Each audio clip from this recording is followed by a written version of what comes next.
کی پہچان ہے روزہ، کمزور ہے ایمان تو دشوار بہت ہے، کمزور ہے ایمان تو دشوار بہت ہے، اور مضبوط ہے ایمان تو آسان ہے روزہ، مضبوط ہے ایمان تو آسان ہے روزہ۔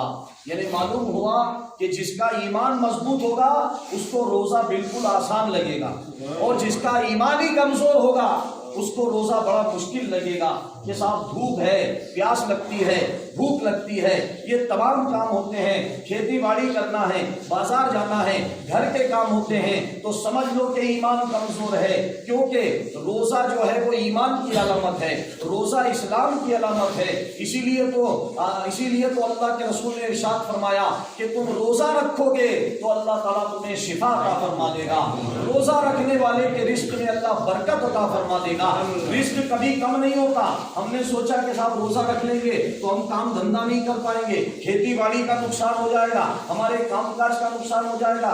یہ شیطان کا فریب ہے میرے بھائیوں، شیطان نہیں چاہتا کہ تم روزہ رکھو، شیطان نہیں چاہتا کہ تم روزہ رکھو، نماز ادا کرو، وہ تمہیں ورگلانا چاہتا ہے۔ لیکن اگر ایمان والا بندہ ہوگا، اگر اسلام والا بندہ ہوگا، اس کا ایمان اگر نبی کی حدیث پر ہوگا تو حدیث پاک میں آتا ہے کہ روزہ رکھنے والے کا اللہ رزق بڑھا دیا کرتا ہے، کبھی رزق گھٹتا نہیں ہے۔ اور ایک بات یہ بھی آتی ہے کہ روزہ رکھنے کے تعلق سے بعض لوگوں کو یہ خیال آتا ہے کہ صاحب ہمیں بیماری ہو جاتی ہے، کیونکہ 11 مہینے تک تو بھائی بالکل تندرست رہتے ہیں، جب رمضان کا مہینہ آتا ہے کسی کو شوگر ہو جاتی ہے، کسی کو بلڈ پریشر ہو جاتا ہے، کسی کو ٹائیفائڈ ہو جاتا ہے، کسی کو گیس کی تکلیف ہو جاتی ہے۔